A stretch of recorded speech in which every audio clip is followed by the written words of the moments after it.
Hey guys, Romie here, so please like, comment, subscribe. This is my review for How to Get Away with Murder, Season 4, Episode 5.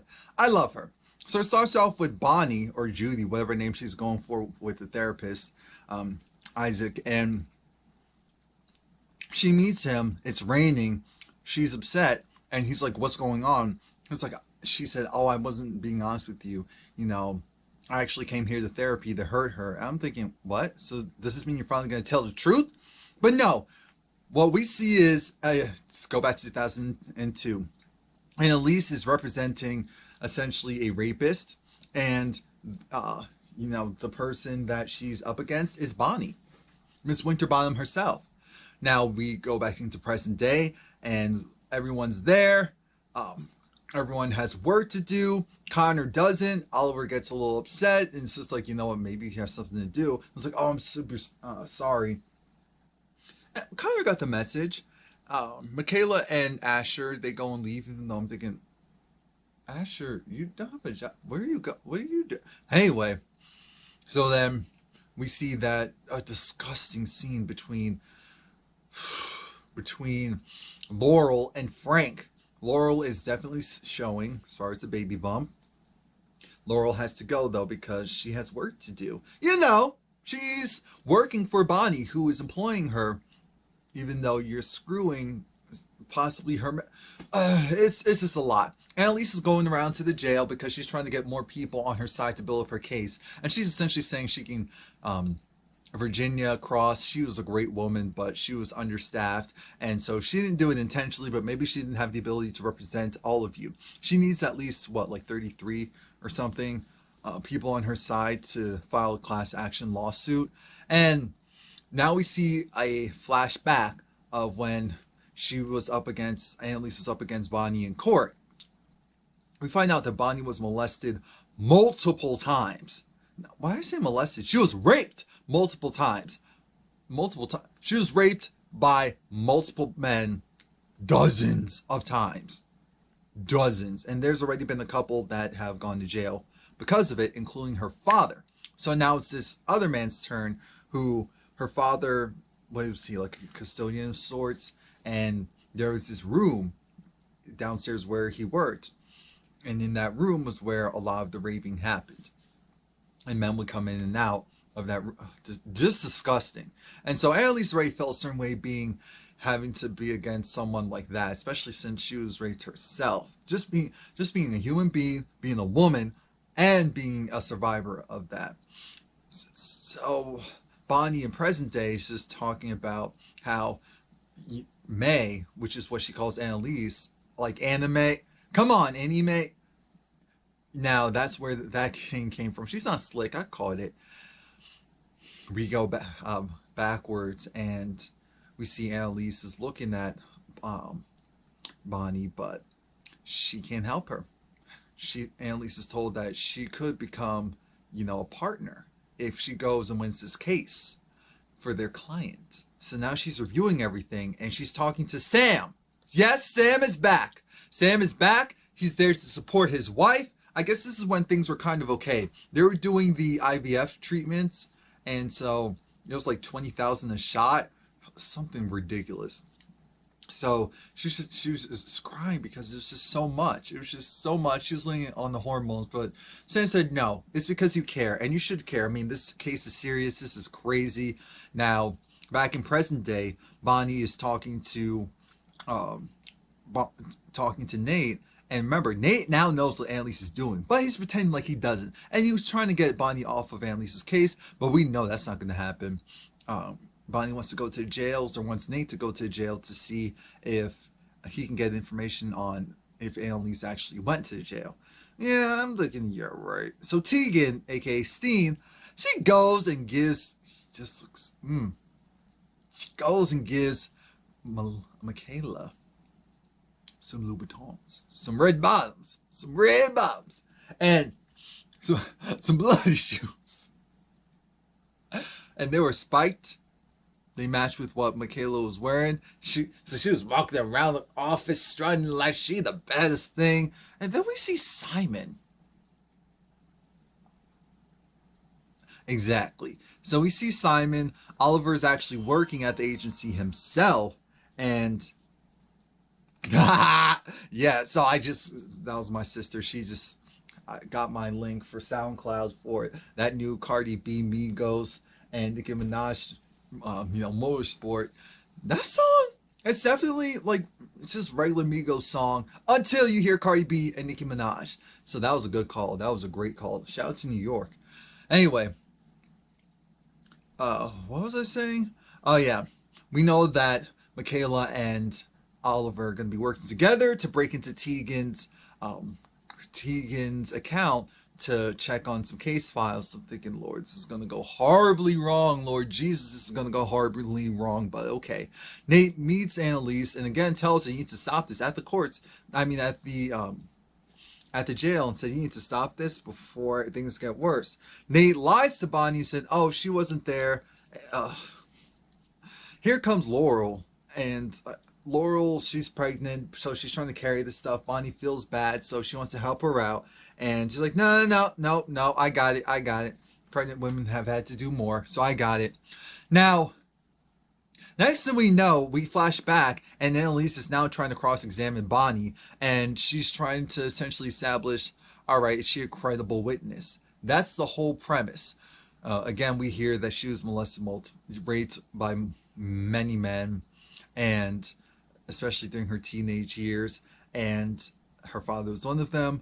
The other guy on trial is another person who did it, and the thing is, Bonnie was just like, look, I would know, because Bonnie was also apparently pregnant, and she woke up and the baby was gone. So that also had me thinking, wait a minute now, I don't trust her father.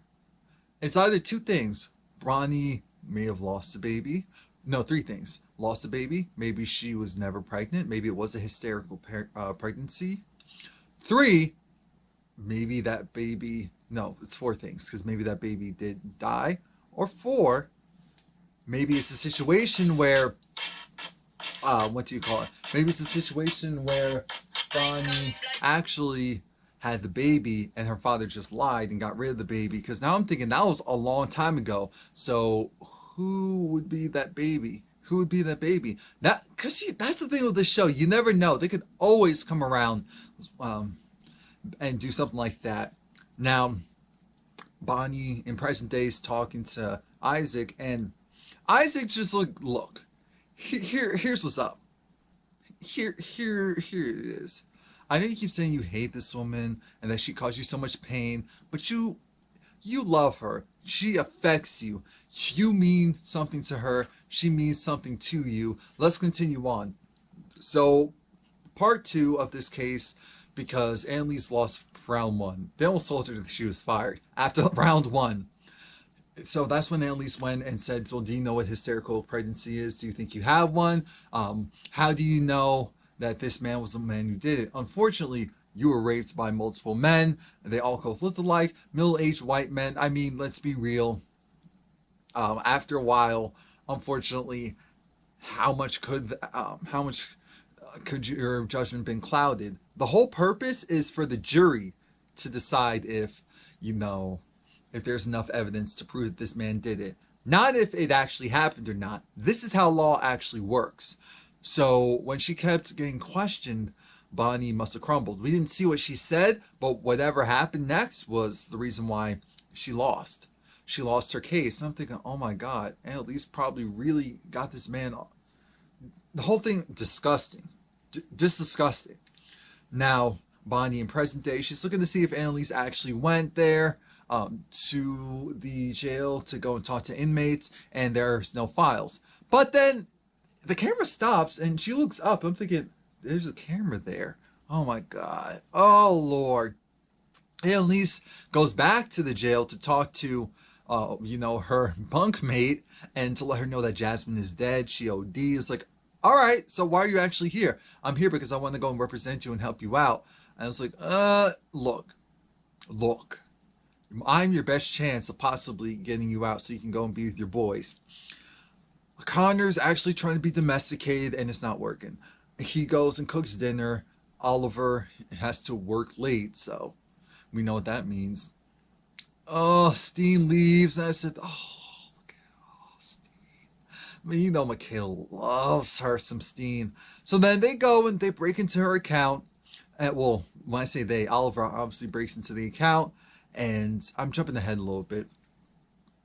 And they find some information, but then there's an extra lock, and they don't know her secondary password. So then they take a picture of it, and everything seems cool, but Simon comes out of nowhere, and it's just like, hey, Oliver switches the subject. Well, first Michaela's just like, you know what? This is what a bad bee looks like. I know that's what you want it to be, but you couldn't be me. Now I'm helping out, Steen, being a boss, making boss moves while you're doing whatever you're not doing because you didn't win. And Oliver goes, says, yeah, let's go and have drinks. I was like, oh, yeah, man, let's do it. Mind you,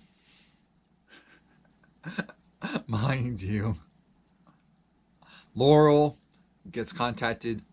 contacts Frank. It's just like, want to screw with the screw emoji.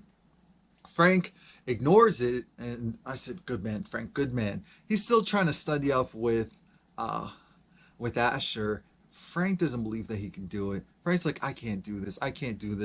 Connor's on Bumble? Whatever it is, on the gay social media site, and he's entertained the thought of cheating on Oliver. It's like, is my father right? Is he right? I already told you the outcome between them doing the snooping. I'm thinking, oh, Michaela does. Laurel, I despise you. I despise her so much, and it's so unfair. I want Michaela to win. She gets on my nerves sometimes, but I want her to win. She has it. She has that boss potential in her, and your friends like Laurel's holding her back. I would have said, hey, no. Oh my God, I probably would have done the same thing. Dumb Laurel. Anyway, Isaac is trying to talk to Bonnie, and let's continue on. We see that how Bonnie and Annalise first came together as far as working together. Annalise felt so bad about what she did by winning the case that she quit. She was drinking. She didn't care about the IBF shots, the treatment. She was just over it. So then Annalise, she gets a knock from someone, and it's Connor. Connor's just over. He's like, my life's been ruined. You ruined my life, and I just don't know what to do now. I was gonna go cheat on Oliver, but Annalise said, oh, well, knowing you as well as I know you now, that means growth. You not killing yourself, you not cheating, that means growth. And I said, yeah, that means growth, but you're probably going to ask him to work for you, aren't you? Oh, Jesus. So Laurel gets the picture, but it's not enough. The pertinent information is covered. So she tells Michaela, you have to go and do it again. Michaela said, no, I almost got in trouble again because of you. I'm not losing my job. I love Tegan. If this goes and blows up in her face because we access certain case files, I'm going to destroy you. I said, that's right. Michaela, don't let that woman over there go and mess up your opportunity. You're working with a boss. You're slowly becoming a boss yourself. Don't mess this up because this woman has nothing. She truly has absolutely nothing. Especially from what we see at the end, where that baby may be dead. Jesus.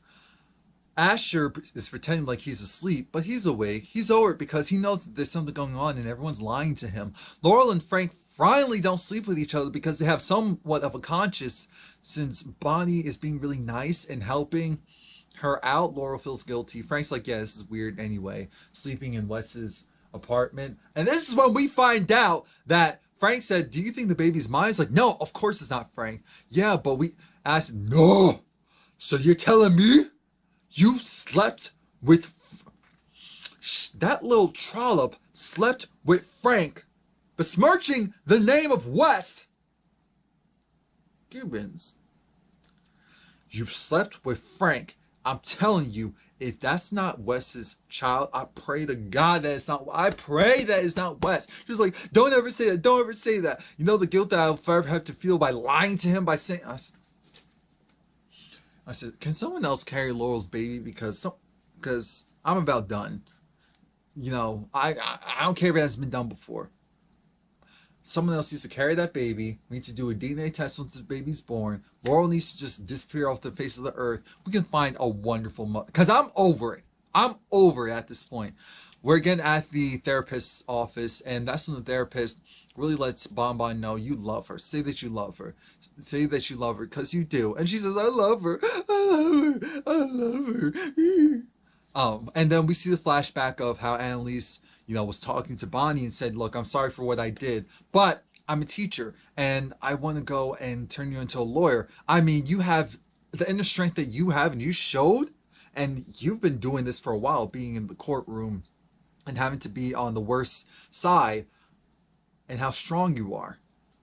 I see potential in you. I see potential in you, and I want to grow that. And so then we see Annalise. It looks like she gets a win. Her, her prison bunkmate says, me and 15 other gals, they gonna work with you. But then in that same breath, Annalise starts getting calls, and all the people she originally had convinced, they all start to back out for one reason or the other. We see Bonnie, she looked at the video camera, so she knew Annalise was there. So then she went and talked to everyone that Annalise talked to and convinced them that, no, we'll get you more time, we'll get you out, we'll do this, we'll do that instead, so that the case, there wouldn't be enough people for a case. I said, Bonnie, we're about to fight. Because I'm on Annalise's side. We're about to fight. It's raining. Bonnie runs towards her car. Annalise is meeting her at the door. Literally met her at the door. Next thing we know, Bonnie said, look, you've always looked down on me. You treat me like some dumb intern. I thought that I meant something to you, but I didn't mean anything to you. I was trash. You threw me out with the rest of them. I was worthless. You were trying to turn me into me, or you saw a little bit of yourself, but you didn't really see me. You didn't really care about me. You didn't really care about me. Annalise had to say, of course I did.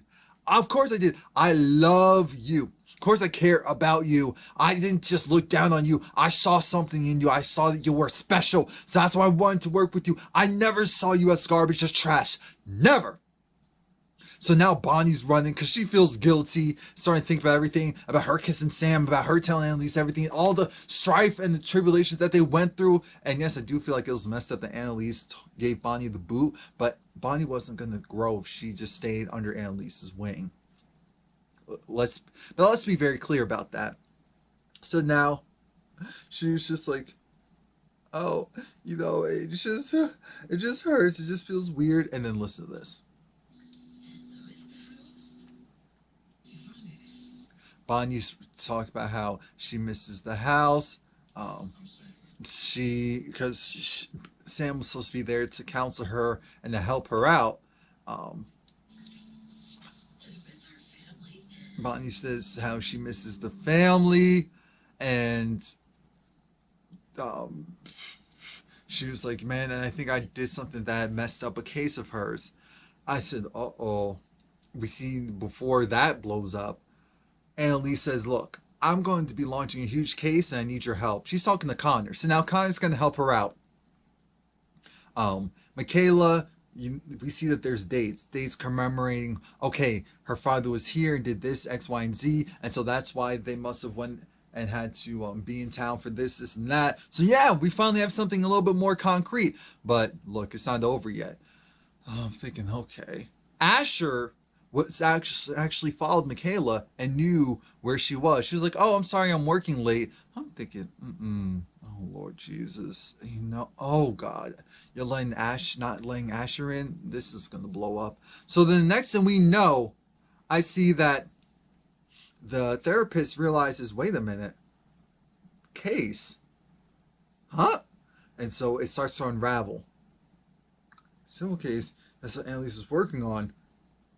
And so then she was like, you've been lying to me. Shut up. I said, oh, what? You've been lying to me this whole time. What's your real purpose for doing it? Annalise Keating? Is that your friend? And the Bonnie was like, no, it's not. Yes, it is. Stop lying to me. You're lying. You're Bonnie Winterbottom, aren't you?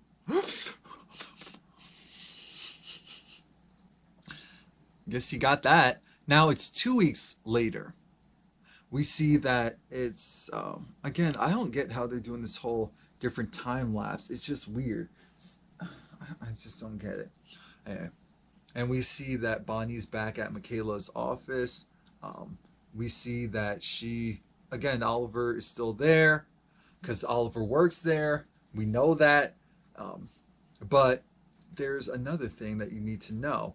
Someone's already in custody. And we're like, what? And it's Asher. And Asher is but we know Asher is a punk. Like a sensitive punk that has the killer gene in him. So I don't know if Asher's in there because he killed someone, accidentally killed someone to defend them. Like, I don't know. I don't know. It's interesting, but it's just not. It's only the 5th episode, so it's definitely not enough to dot I's and really know what's going on yet. But it's good. Please like, comment, subscribe.